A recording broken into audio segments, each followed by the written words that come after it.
Hello, I'm Lori Lane-Zucker, founder and CEO of Impact Entrepreneur, and welcome to our webinar, the SDG Impact Standards, a significant breakthrough for impact management.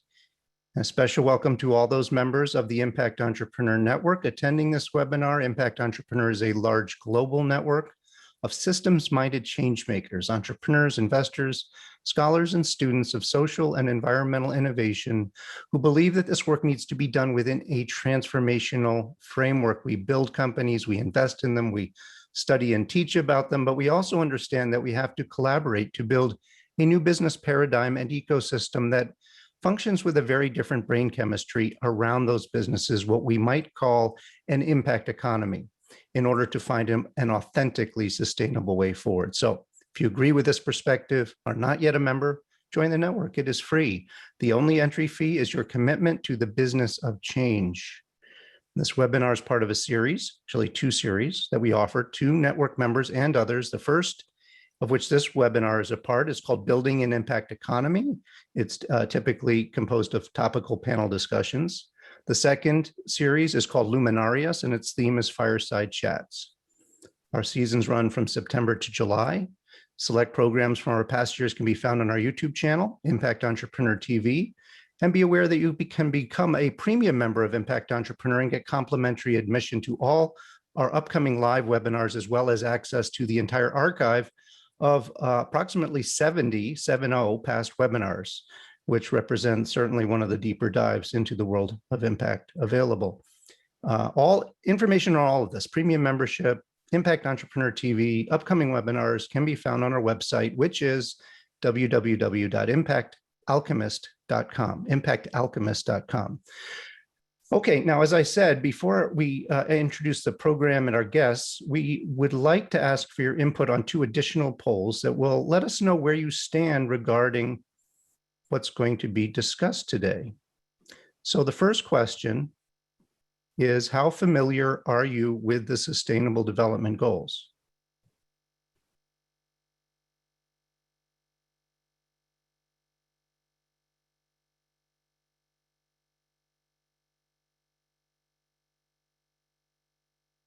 Okay, a few more of you still to vote. Okay. Let's end this and share. So 71% says very, 27% somewhat, and only a small number say not at all. Okay, the second question is, how familiar are you with the SDG impact standards, the focus of this webinar?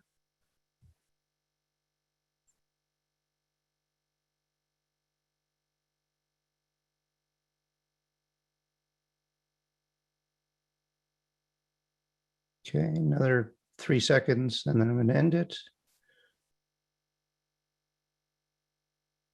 Okay. So interesting, 46% somewhat, 40% not at all, and 14% very familiar. Perfect. I hope that's helpful, Jane and panelists. Terrific. Okay. Thank you for your feedback, everybody. Allow me to introduce our program and our guest to you now. Impact Measurement and Management, or IMM, has been a regular theme in our webinar series. If you visit our webinar archive, you'll see past programs on various aspects of this increasingly sophisticated area of the impact space. I'm going to just put in the chat some of those programs that we've done so you can visit them. I'm very grateful, extremely grateful to have had one of the foremost IMM experts in the world, in Jane Reisman, as an advisor during this time, and she's helped me with the framing and guest moderating for several of these programs. Jane and I started working on this program several months ago when we were discussing an ambitious new project that Impact Entrepreneur will be launching this summer, Impact Entrepreneur Magazine, which will be focusing on innovations and investment that advance the 17 Sustainable Development Goals in every region of the world. In late 2015, the United Nations unanimously accepted the Sustainable Development Goals, or SDGs, In the 5.5 years since their adoption, those who follow the impact space closely have seen the SDGs become an essential set of touchstones for business, finance, and governments.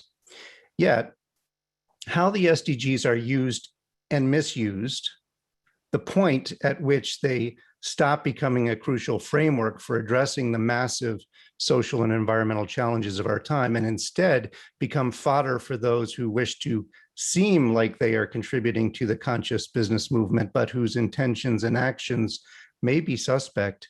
It is at this point that the legitimacy of impact investing and entrepreneurship, of ESG, and of so much else in this realm of ours that we call the triple bottom line pivots, like a plate delicately balanced on the tip of a pyramid. It can sit, it can spin, or it can fall and shatter, leaving only the shards of abandoned truth.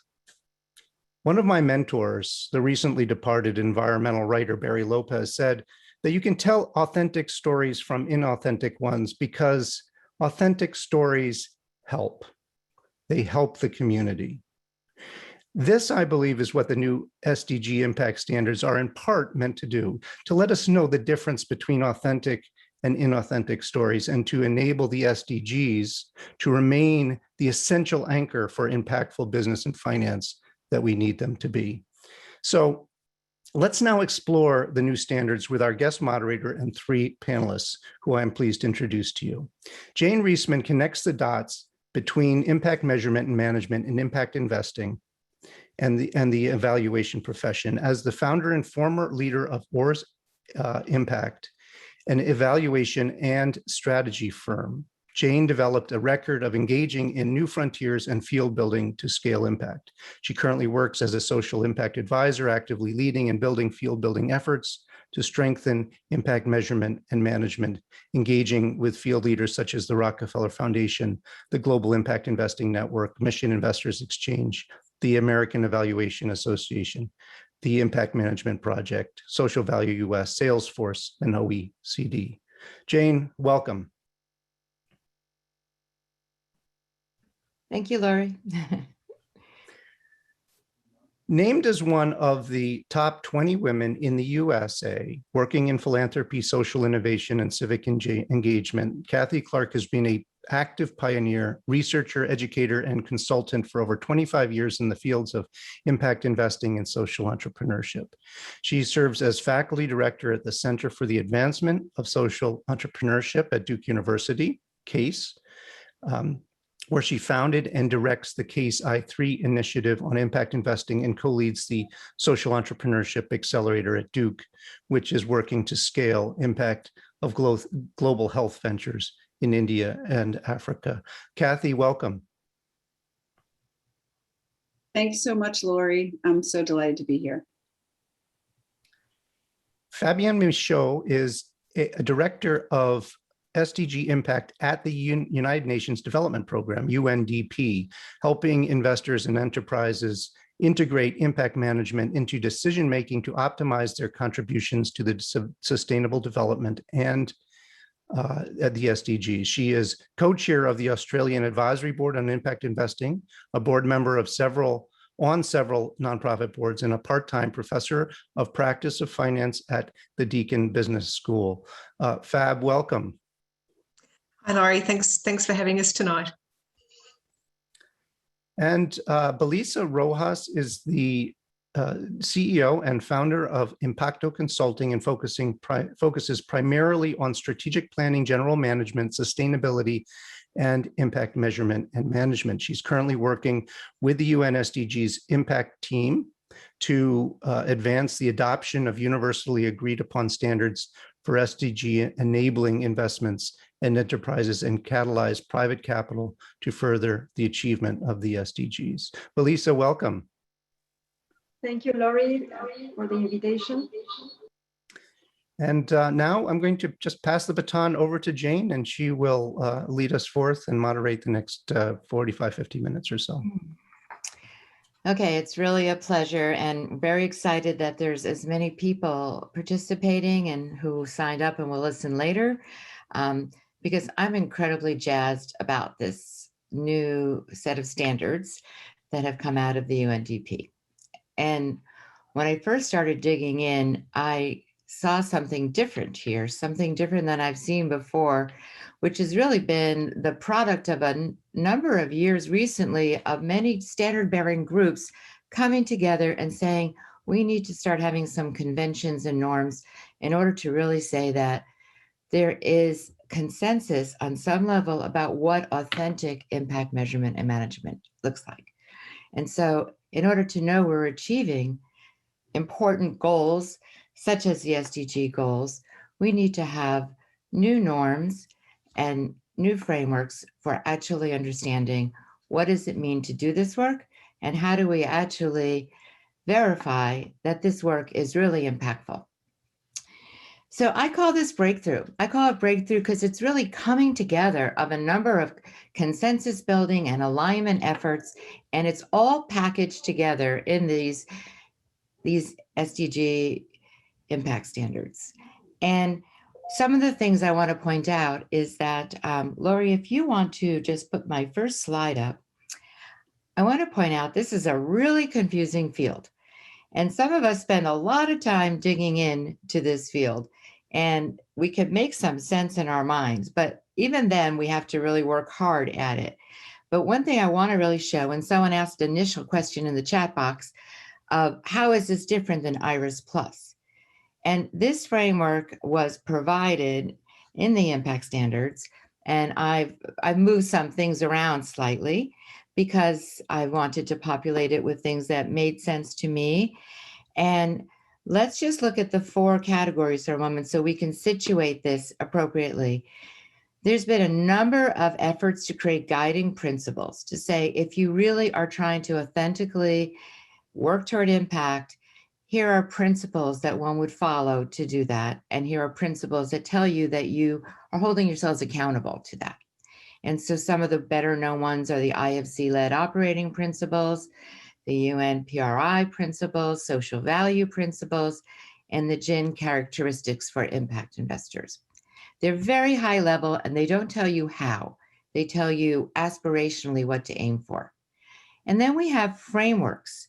And this is where I'm situating the impact standards as a framework that you can actually follow in your management systems, that you actually build governance and management systems for decision-making that allow you to implement effective impact measurement management practices, or sometimes people shorten it to impact management. And so this is where we're putting the impact management project and the GRIs and the UN Sustainable Development Goals. And now the impact standards are a guidance to how to get to those SDG sustainable goals. The tools and approaches are prolific. And what we're seeing is the marketplace responding and saying that we need a how. How do we get there? And we see a variety of tools and approaches. Some of them are data collection approaches, such as 60 decibels. Some of them are ways to record data and analyze data, like Tonic Tracer, B-Lab. And IRIS Plus is a tool for allowing you to identify what are the key metrics that one would look at. And also it's an end-to-end system about how do you take impact measurement and move it to impact management. And the last column has emerged as a recent, very important column, one that's very familiar in finance, on the finance side, but has been less visible in the impact side, which is disclosure and reporting. And these are ways to assure and validate results, that there really are authentic processes in place, that in your impact reports, that in any kind of reporting about the kind of impact that your fund or your company is having, that these are transparent enough and verifiable enough to go in and be able to either rate them or actually affirm that you have followed this. And if not, what you could do to improve your system. So there are 4 different categories that are very broad stroke. One could argue where one fits and where one doesn't, but I wanted to situate these new impact standards as a framework. And that within that framework, you can use many different tools, such as the IRIS Plus, such as other data collection tools or platforms, and that the data can be verified. So I want to really spend time with the panelists, and I have some very important questions. But before we move quickly to the panelists, Lori, if you could flip the slide one more, I want to just say the three things that I believe will come out today that I want to draw your attention to. And one is that these impact standards put a stake in the ground, that they go a little further than the norms that people are trying to build by consensus, by saying, if you want to have a seal, if you want to actually be able to authentically say you're working on SDG 3, 7, 5, 14, and 16, for instance, you actually have a guidance system about how you would create a management approach to actually do that. Also, it's a very expansive set of standards. It targets a big tent. It includes both current and potential funds. It includes those that we'll hear a lot from Kathy about, that cut across the continuum of sustainable, responsible, and thematic, but using the IMP categories of A, B, and C, which I'll let Kathy talk a little bit more about. And it also moves beyond lip service about stakeholder voice. And as a trained evaluator, stakeholder voice is incredibly important in trying to establish what is impact from whose perspective, and how do you know things are getting better. And there's tremendous guidance in these standards about how to involve stakeholders throughout the investment lifecycle and throughout all processes of what companies are doing, from planning to implementation to rectifying anything that is not producing the kind of desired impact. So I'm going to highlight those as why I think these are breakthrough. And I'm going to now ask the panelists to have a lively discussion. Lori had to keep us quiet before we started because we already were having a fun time talking to each other. So I hope that enthusiasm shows through as we start to engage in our conversation. So let me start with Kathy. And I have just, Kathy, 25 years, expert in this field. I've characterized these standards as a breakthrough. And I'm wondering if you agree with me, and in what ways do they stand out for you, if you do agree with me, or if not, why do you disagree? Thanks, Jane. I appreciate that. So just to give a little background before I answer that question of kind of my involvement, why I'm part of this, and what I'm doing. My involvement in this goes back about 5 years.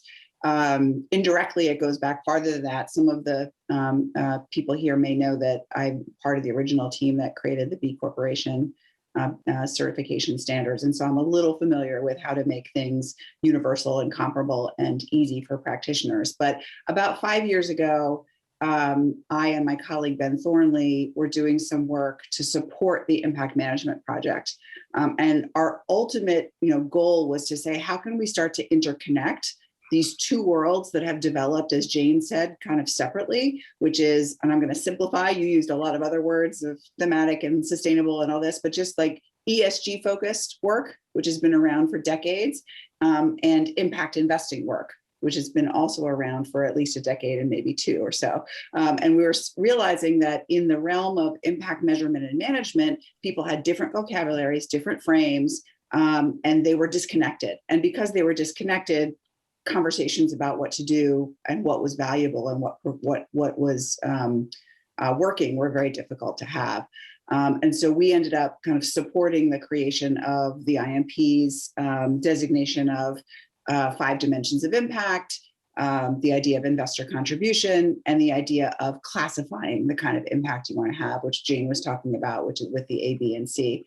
As part of that work, we started to have conversations with both the Impact Management Project and the UN SDG Impact Team around the educational gap in, the variety of things that you showed on your slide, Jane, of people kind of not understand, what do I have to do to understand what to do? Basically, do I have to absorb all of the reports and entities on that chart? Or, if I actually want to do a really good job at trying to work towards achieving SDGs as either an enterprise or an investor, how do I actually accomplish that? And so we said, let's take on the role of helping educate practitioners about how to do this. And we have a little bit of a track record in that. We have another online program that we've run for the past 6 or 7 years called Case Smart Impact Capital, which is a video-based training, mostly for enterprises, but it's been used all around the world for people to go step by step. And so our role here is as the online training arm of the UNDP SDG impact team.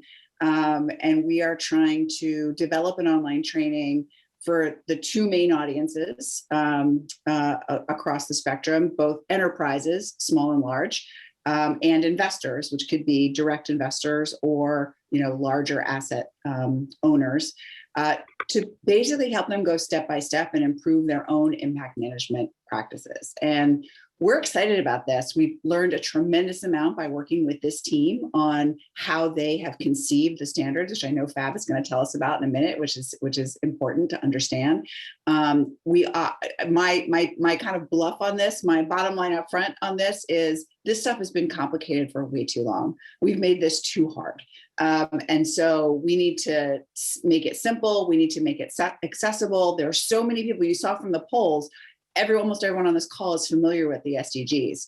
And then how do you actually do this well is everyone's in a different step. And so what we're developing a free course on this one. It will go up under Duke's offerings on Coursera in the fall. And I just wanted to say, Coursera is now a certified B Corp and a public benefit corp. And so this has actually thrilled me that we're making this loop complete and using that platform.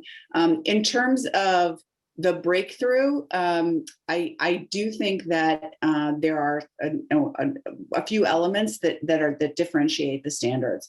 One is, and I think many of them you touched on, Jane, so I'm going to be really brief about this, but this idea that of moving from what do I report to what do I manage? There's been a lot of emphasis, especially on the public side of the market. What do I disclose? What are the disclosure standards? What are the reporting standards? And how do I basically check that box so that I don't get bitten? And we're now looking at this as, this is a proactive management process. You're never going to be done with it, but it's what you do with your business anyway, which is you're never done managing your regular business. Now you're thinking about it a different way.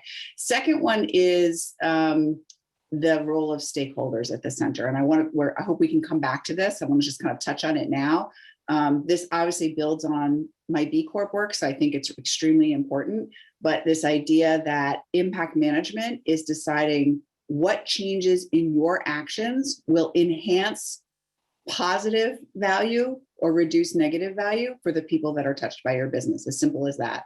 And then the third thing is there aren't that many other, even the ones that you showed in your chart, standards that try to address what is the enterprise role and what is the investor role and how do they fit together, complement to each other. We have a lot of things that exist for one or the other, and this is one of the first ones that has looked at this from a value chain perspective, and I'm excited about that. Thank you, Kathy. I take that as you agree at some level, and that's really a great, we look forward to hearing more about this in the questions and answers. Thanks. I'm going to turn now to Fab, who actually is leading in UNDP right now, but was responsible primarily for developing and writing many of these standards. So Fab, I would love to hear from you about what you're doing now and your role in developing these standards and what they mean to you, because you have an interesting background coming to the UN after years in the marketplace. So Fab, take it away. Thank you. Yes, well, was and still am responsible for the standards, so the development of the standards, although I'm happy to say that others will be taking the lead on the development of the guidance and the assurance framework. So I thought it would be useful just to sort of frame, what or the way I approached actually the standards development piece. And we really started with a focus on the framework for the standards themselves. So, really thinking about how the standards actually fit together and connect to each other. So as Kathy said, across the enterprise, private equity funds and bond issuer standards, but also the collaboration we've had with OECD in developing standards for private sector partners deploying donor countries' funds. How the standards actually bring together the myriad of principles and frameworks and tools, and try and create a sense-making tool and an end-to-end process. How we actually balance flexibility and standardisation, and where the right level there is to actually make them useful, because I think that there's a lot of focus on, I call them the magic metrics, trying to find the magic metrics that explain everything and provide nice comparable information that actually isn't decision useful and doesn't change anything. So, really need to be contextual in how we go about this, and really thinking about the lines between the standards, the guidance and the assurance. And that really provided the background to then enable us to develop and write the standards. And a big part of that has been the consultation process. So we've just launched the second and final public consultation for the enterprise standards, which is actually amongst the private and public consultation rounds we've run over the 3 sets of standards, the 9th consultation period in 2 years. So I'm really looking forward to the end of that process. But it's been a really, really important process, because that input has really helped to guide not only the design but also the content of the standards, and been a really important part of the development process. And I think it's also important to note that, I think that one of the strengths of the standards is that these are being developed within UNDP in a UNDP governance structure. It's not a multi-stakeholder governance structure, which I think has afforded us a little bit of freedom in terms of being aspirational about the standards, and not necessarily getting bogged down in a consensus-driven process that often leads you to the lowest common denominator. But at the same time, it's been very important to us to make sure that we're hearing those voices from different parts of the ecosystem and taking them into account in that development. Unsurprisingly, given how involved I've been, I have quite a long list of things that I would say support the notion that they're breakthrough. I think they do transform how decisions get made. I think they really drive a change in the mindset from SDG alignment, so reporting the things we're already doing differently using an SDG lens, to actually really changing how decisions get made and what gets done, so that that alignment to action piece, which I think is really important. They focus on managing the material impacts that enterprises and investors have on people and planet. And I think at the moment, what we see a lot of is organisations focusing on a couple of positive intended impacts, which may or may not be material. We don't know, because it's not that transparent, to really, looking at their businesses and where they can have the most impact, and focusing on both the positive and negative impacts, with a view to improving the positive and avoiding or significantly mitigating the negative. To Kathy's point on stakeholder involvement, it's really integral to the standards. We look for, we're really looking for for stakeholders to be involved in the decision-making process, and for there to be strong accountability mechanisms from those that are creating the impact to those that actually experience the impacts.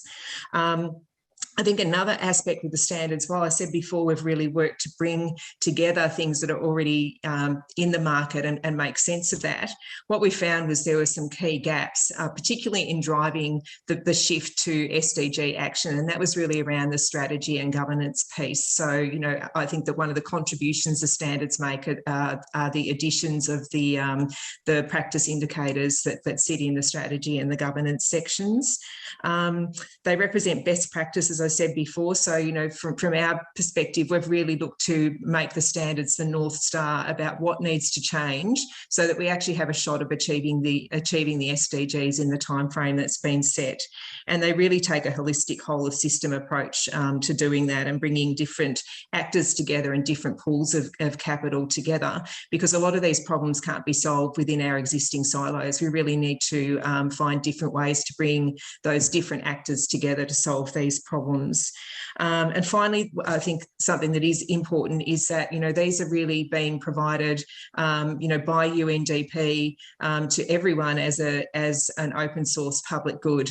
And I think that's really important in terms of supporting a system where we reduce the level of fragmentation and improve, you know, transparency and efficiency and accessibility. And that's as much around the assurance side of things as the standards side of things. You know, I think a lot of organisations are starting to build proprietary systems on the assurance side, but from a protection of IP perspective, that reduces the level of transparency in the market about what's actually being assured. So, you know, with this platform, you know, hopefully there's a convergence towards looking at the same things and more transparency around that as we move to seeing an increase, hopefully, in the amount of independent assurance around impact management practices.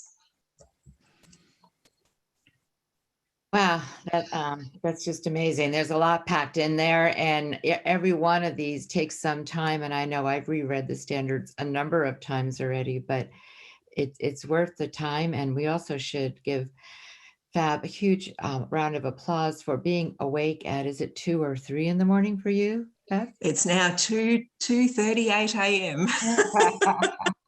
True commitment. Thank you so much. It won't be pretty tomorrow. We'll hear more from Fab when we get into Q&A. Melissa, I'm going to turn to you third, and I'm going to ask you to tell us a little bit about what's your role, why you came on board this team, and how you're trying to make these real and accessible to folks to actually implement these standards. Thank you, Jane. And there's somebody else in the audience from Australia too. So there's another true committed person in the audience. So thanks for that too. So my role, I work with Fab. She's my boss. So you can imagine how stressed I am to have me my panel with her. I'm kidding. Basically, I joined the SDG impact team almost like 2.5 months ago. And my role was to support, at the time it was Elizabeth and now Fab, with everything related to what we call the impact measurement and management pillar.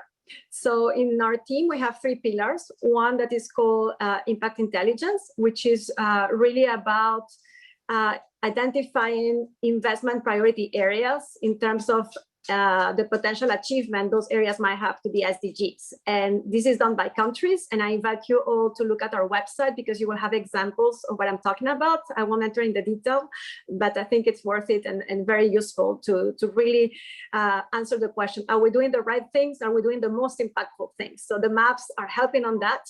Then the second pillar is the impact measurement and management pillar, which I work on. And then we have an impact facilitation pillar, which really is all about bringing together investors and potential investees.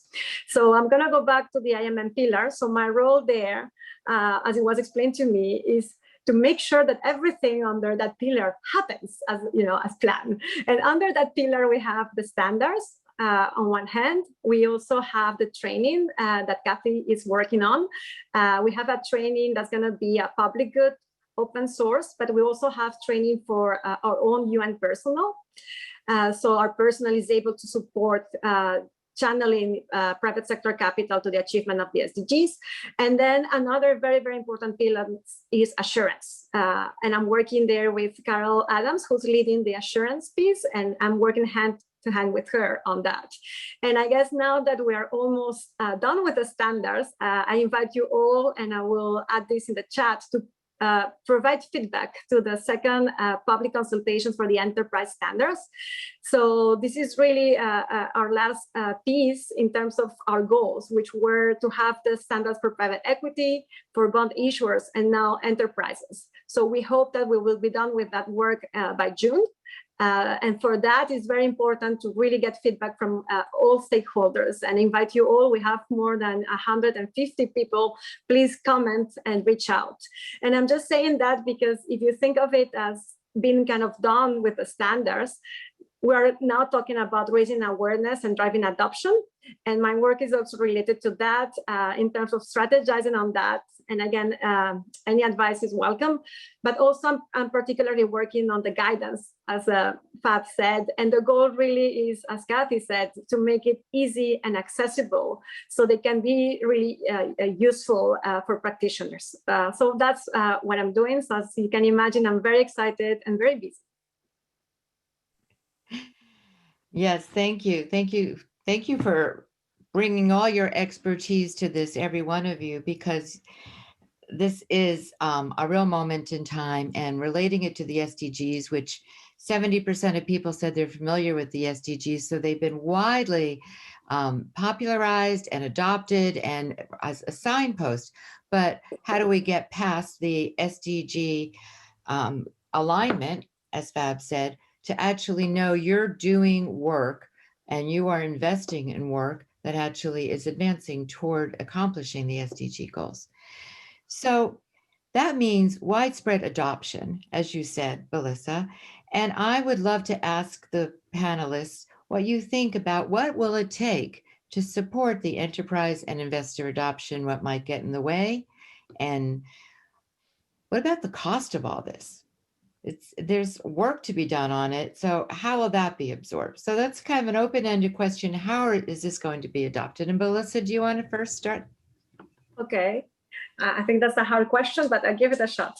So I think I was thinking about this this morning and yesterday. And I think what the first step for me is the why. Understand why are we doing this? And we need to remember the facts, right? Fab mentioned this. We don't have much time. We not only have an environmental crisis, but a social crisis. So understanding what is happening and why it's happening is very important. And I'm gonna kind of quote something that I read from Fab, which is reinforcing existing systems has not served us well and will not serve us well for what's to come. And I really like when she said that, and I just read it this morning and I'm kind of stealing it from her, because I think that summarizes, what we're facing. Right? So on the why we're doing this, because we're facing a challenge. And what do? Then we cannot replicate what we have. We need to do something different. And this is really important because it's saying us that we need transformation at the core. So once we understand that, then we can design the tools, right, for achieving that change. So this is very important because we need to be aware that, for example, and those are my views, maximizing enterprise value and caring about the environment or the social aspect for maximizing enterprise value is more of the same. Prioritizing value creation is different. So once you have that clear, then you can say, okay, then what are the tools? And I think the standards are trying to achieve this in the sense of, raising this awareness of transformation is needed. And if you want to do that transformation, here is the guidance to do that. These are the standards to do that. And in somehow we're bearing the cost because we said many times public good, open source. So to me, the initial cost of the change need to be bared by governments, multilateral development banks, foundations, because it's going to be expensive to transit towards that, because we are in a phase of transitions. The incentives are still the old ones, right? So I believe that we need to continue to do the work we're doing and think less about proprietary frameworks and more about sharing, learning, and make it accessible.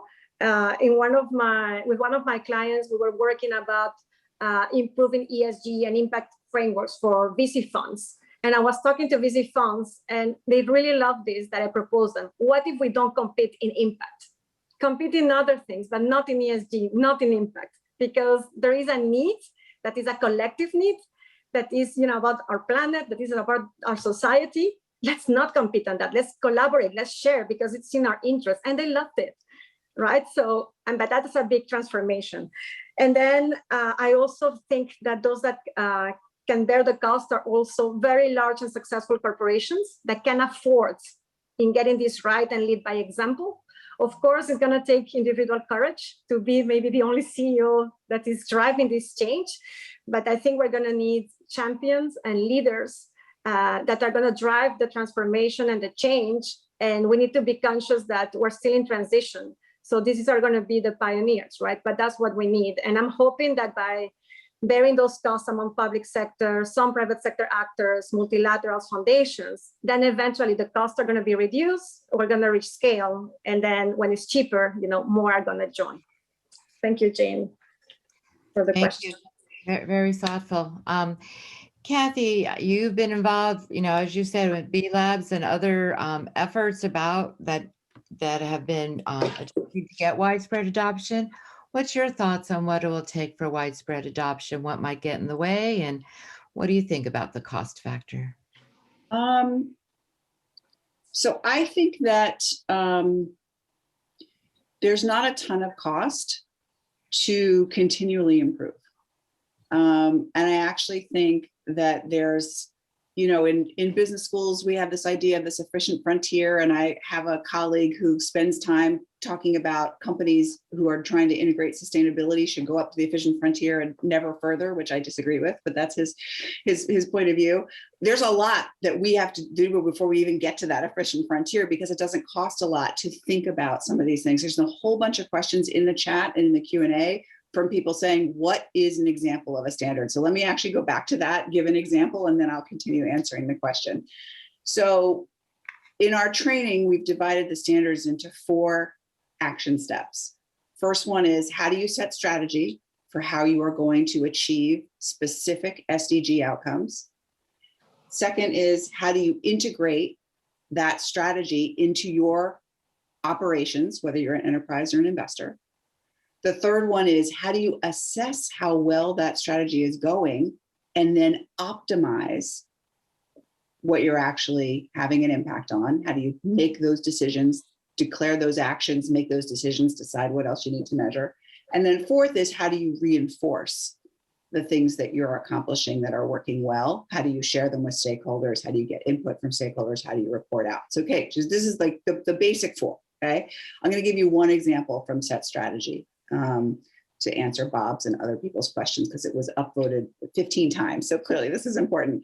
Under Set Strategy, one of the key concepts is that let's start with the enterprise. You as an enterprise are responsible for figuring out which of the outcomes that you are having on stakeholders, whether they are positive or negative, are most important to those stakeholders.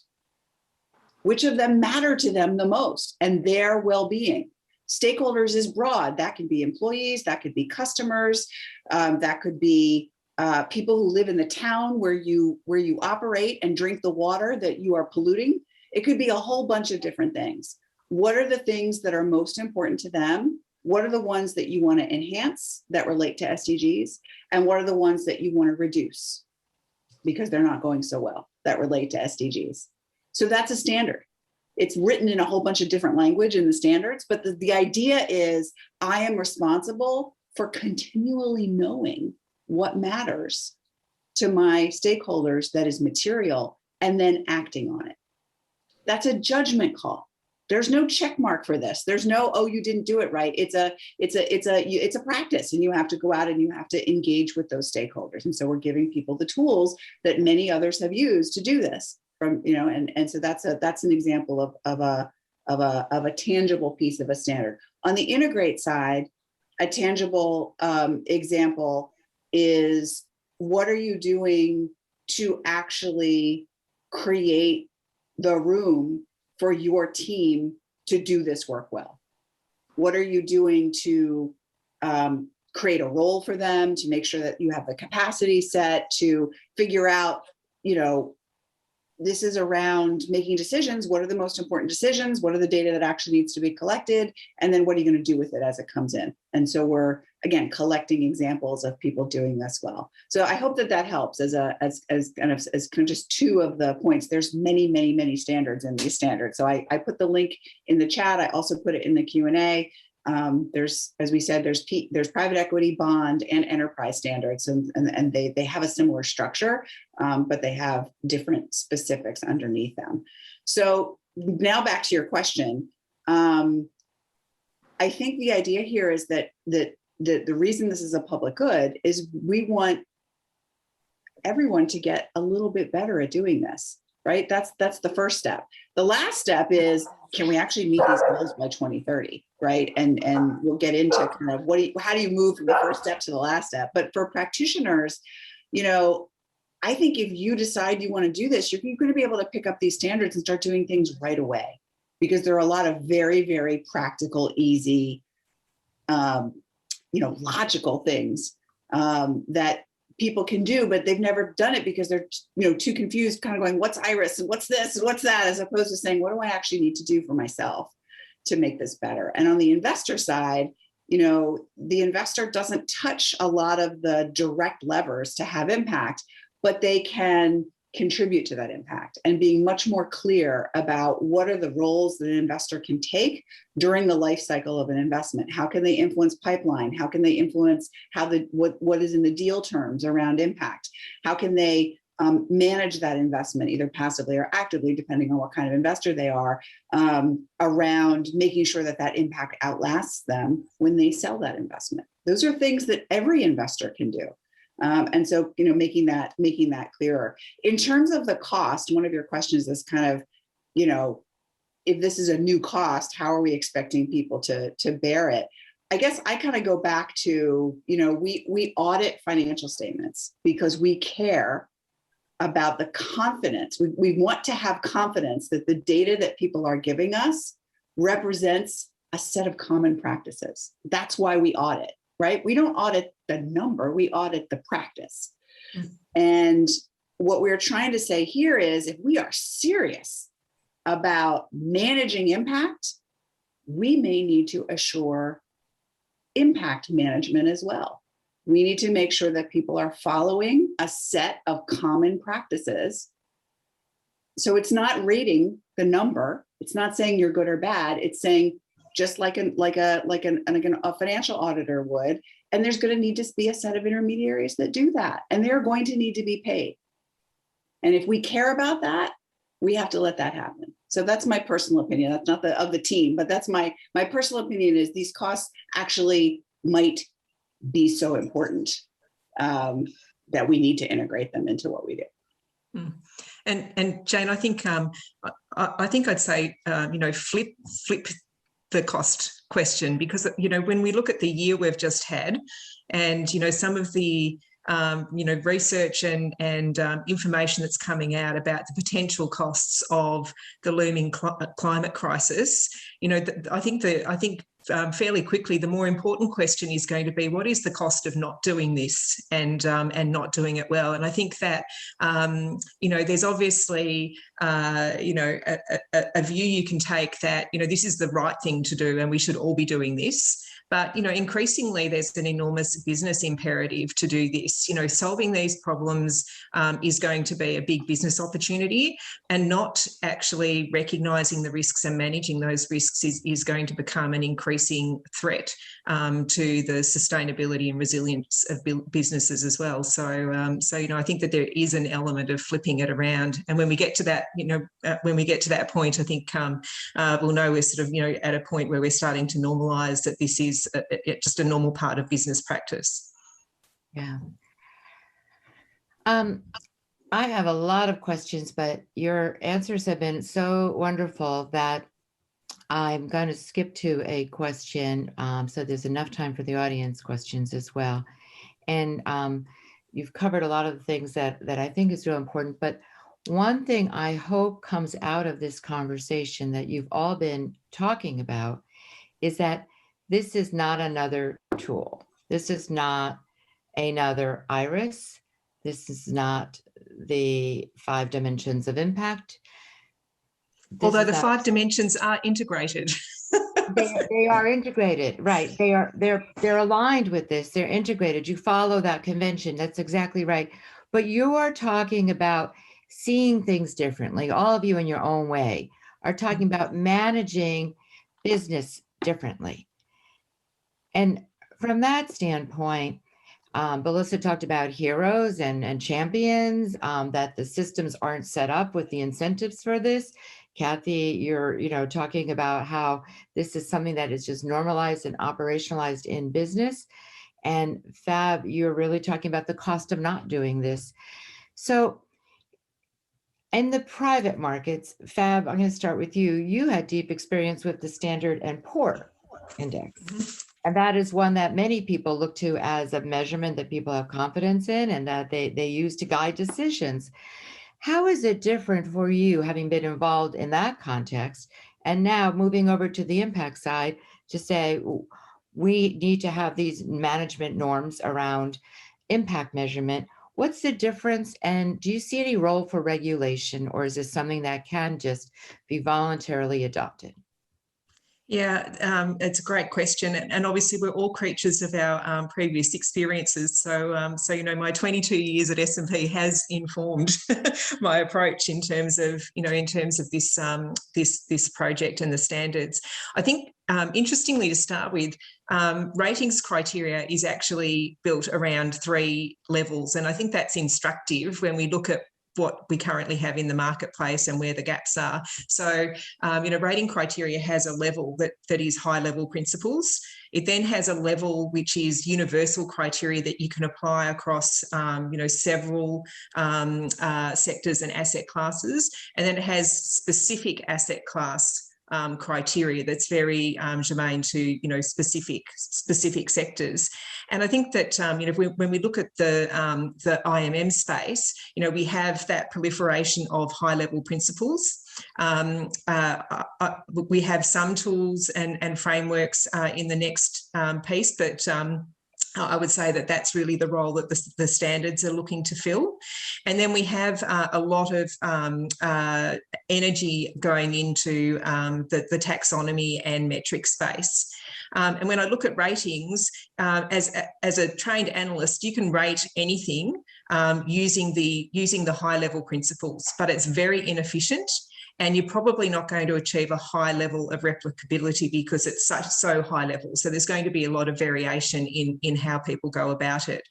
When you get to the next level, you drive a significant amount more consistency and efficiency in the process. And when you get to the third level of the asset-specific criteria, you again increase the efficiency and standardisation, but only to the point that you actually have a lot of ratings in that segment to deal with. If you don't, actually, it's probably inefficient to manage it with taxonomies, and secondly, it's potentially a break on innovation, because if you have to go and actually develop a whole approach and standardise that and codify that, that's very difficult to actually use that approach and actually be able to innovate.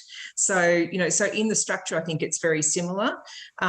Similarly, ratings are about trying to inform a future opinion about things based on evidence, which is very contextual, and also make a lot of assumptions and work in uncertainty. And that's exactly the same as what we're talking about on the IMM side. The interesting thing here is that what you need to be able to manage that is an approach that has that sort of built-in bounded flexibility and trained analysts. You can't actually, I hear a lot of people saying, well, it's too expensive, I don't want to have a person that actually has those skills. I don't think we can get away from the fact we need to invest in capability to do this well and build that capability over time. I also think it's interesting when you look at credit rating agency regulation. The regulation of credit rating agencies focuses on the process, not the rating outcomes. And importantly, it's not just the ratings that need to be made public, it's the criteria that is used to assign the ratings. And I think that that's really important.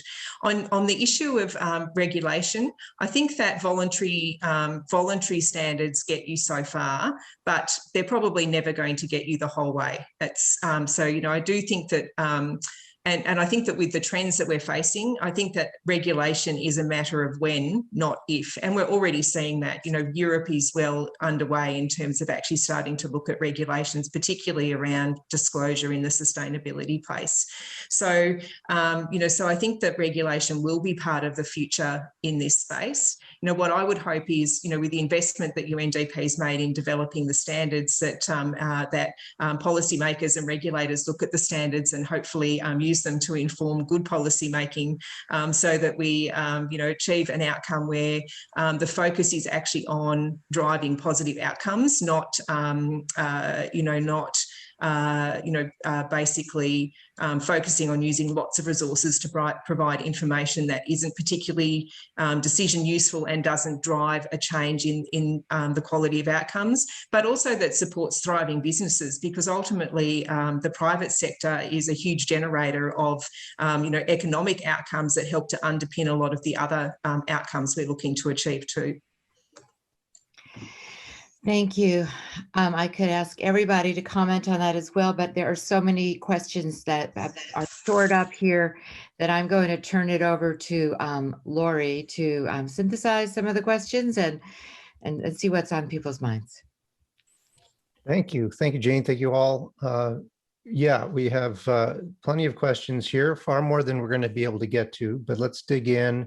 A number of them have already been answered, either in the panelist discussion or were typed in by members of the panel. So make sure you click that tab called Answered if you want to see those ones that have already been addressed. I'm going to start with 2 or 3 that have received higher upvotes on the open queue here. And then I'm going to kind of pass it back to Jane. She's going to be looking through the rest of the questions, and there are likely some that she will like to put to the panel herself.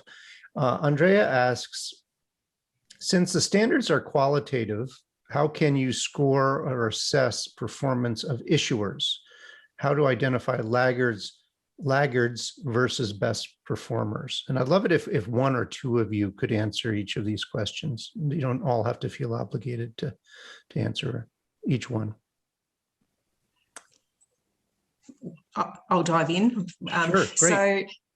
So I think in terms of, you know, in terms of the focus of the standards, the focus of the standards is very much on the decision-making practices that support outcomes. So there's a lot of activity around, you know, looking at you know, reporting standards and performance standards, but this is really the precursor to that ultimately to drive that performance you need good decision making and internal impact management practices to do that. So, you know, the focus is more on looking at the practices, and there's lots of you know, there's lots of precedents in different areas around standards that actually focus on processes and practices.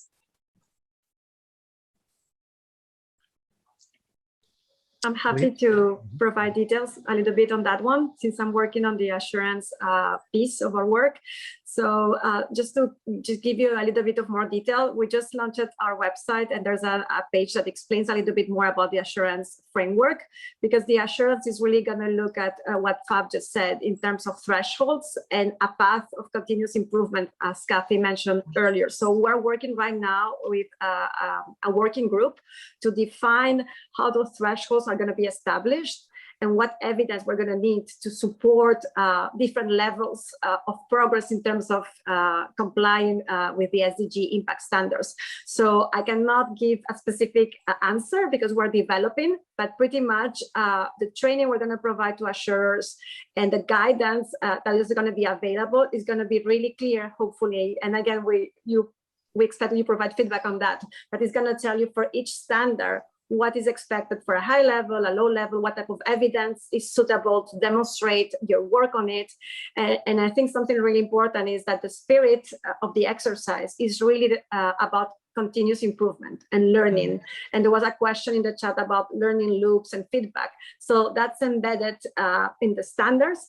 And it's really, really important because the standards per se are all about continuous learning, considering the company or the investor's capabilities, but also the impact on stakeholders and external context. So imagine a system that's continuing moving, and it's an ongoing process, but the assurance framework is going to give the specifics. And there's a lot of experience in the market on how to do this. And this is not the first standard of practice, and we're working with them. So we're confident we're going to have a good product to share with you all in a few months. And just to Melissa's point, I think, what, as an example, what we're looking for is that over time, the users are able to demonstrate how they're using this information to inform and change the decisions they're making around impact. Thanks. Let's get to the next question. Kathy, why don't you tackle this one first? As it Shamini asks, as it relates to startup companies that are aligned with the SDGs and raising first round of capital, such as pre-seed stage, are impact investors more inclined towards this type of company that plays social and environmental impact first, profits later, versus the traditional company showing revenues and profits? Has there been a shift in approach? So that kind of shifted while you're reading it. So I was trying to read so the question implies that people either care about impact or they care about finance. And I can tell you with 100% confidence of working in this field for the past 30 years that many, many people want to do both. And so just reframe your reference a little bit around that. I think your question really is, should I emphasize this if I am pre-seed, and how much to emphasize it? And I think there's kind of two, I'll try to be really brief about this. There's two ways to think about that. One is, what investor are you actually talking to? And how do they describe their relative weighting of finance and impact? Because they're all different. And we actually have a scale of this in our other training, in our Case Smart Impact Capital training, where we say, here are the 5 types of investors. They need to be talked to in different ways. So as an enterprise raising money, we have a lot of advice about that for you, which is not really related to the standards, but is related to impact in general. The second thing I would say is, and this is hard to understand without a whole bunch of graphics, so go with me. This is a systemic change. What Fab and this team are doing starts all the way at the asset owner level, where asset owners are for the first time saying, I want to put SDG conditions on my capital. I want to make sure, and I can't even tell you how many pension funds I've talked to in the past year, we want to invest in racial equity. We want to invest in climate change, and we want to do it now. And so for them to carry that out and to be fair to their own stakeholders about their promises, they need different data from you than they have ever gotten before. They need to understand what you are doing to show that you are actually helping them make a case about where their investment dollars are going. So the system itself, if we do this right, this is a long-term vision, but if the system does this right, if the investors want to be given an SDG seal or whatever the assurance is, they're going to force the rest of the value chain to start to align with these practices. They have to. They're not going to have a choice. And so you, at the end of the chain, the enterprise raising its first round of funding from its first investor, are going to be asked some different questions than you were asked before. Does that mean they're going to prioritize them over financials? Never, because they're investors. Investors always care about financial stuff. But if an investor is telling its stakeholders, we are looking for, again, getting to the impact classifications, we are looking for C-level investments, they're going to need a different level of information from you, and they're going to be searching for people who actually do that and giving them priority. So that's the long-term vision of this, is that the value chain starts to make it adopted itself. I hope that made sense. Mm. And I think increasingly, you know, that these things are interdependent and becoming more interdependent because, you know, we still have on estimates another 2 billion people to populate the planet. You know, climate change is becoming much more pressing. So, you know, with the standards, while we focus on the impacts that organisations and investors are having on sustainable development outcomes and people and planet, at the same time, the standards recognise that to actually optimise their impact, investors and businesses need to be sustainable and resilient and manage their own dependencies. So I think, you know, it's not an either or anymore, and at both ends of the spectrum, it's becoming much more about, you know, how are these things integrated so that we can actually optimize impacts overall. Thank you. Let's go to Himani's, and then Jane, maybe you can take the next question after that. Does UNDP plan to provide guidance on which metrics out of all the ones out there are best suited to track contribution to specific SDGs? What is the UNDP's opinion on data providers and other efforts to provide measures of contribution or alignment to SDGs in public equities and fixed income portfolios? I'm happy to give that one a go. And this again will be informed by my previous experiences at becoming a regulated entity on the credit rating agency side. I think that one of the most important things is transparency around process and what is actually being provided. So, you know, my view is that that on the ESG data side, what we need is clarity about the criteria that's being used to actually come up with those ESG ratings. And clarity around the difference, and it's all the same words, but they're very different in terms of the outcome. You know, is the focus on the ESG factors that impact the financial performance of enterprises, or is the focus on the impact that those enterprises are having on sustainable development outcomes? And I think there's a lot of conflation around that, and we would be in a really good position if, to start with, we had clarity on that starting position, and you know, more information about the criteria that's being applied, not just the ratings that flow from that. This is an area where, you know, I think there's also a lot of, you know, talk and chatter around, you know, we need one thing, we need the answer. But, you know, this is very contextual and there's a range of views. And I think if we want a strong and robust system, it's a positive thing and a healthy thing to have different views, but we need transparency and clarity about the assumptions that have been used to actually form those views. Thank you. Jane, do you want to pull one last question? We've got a couple minutes left. Yeah, I do want to bring us back to the question of stakeholders, one of my favorite topics.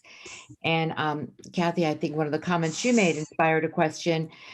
The question from Sherry Gobrin. Kathy, companies, enterprises first focus on how their mission, and then tie in their mission to the SDGs. And you're presenting a fresh perspective to determine which goal is most important to stakeholders, maybe not to mission, and how to bring enterprises on board to flip that around. And given the big attention to stakeholder capitalism right now that we're all entertaining, is that how you would see it, Kathy? And what would you respond to this question? I guess I see multiple entrance points, right? So there are some enterprises who say we are mission driven. This is our mission to reduce poverty, to increase education, to reduce disparities in health, whatever it is. Those often do relate to SDGs already. So it's actually easier for them to start with one thing, right? The standards actually are broader than that, though. The standards are not just for certified B Corps or mission-driven enterprises. They're for every enterprise. And so we wanted to give an entry point for people who maybe don't start with a mission, but know that they are in business. Maybe they've been in business for 20 years and that they are affecting stakeholders every single day.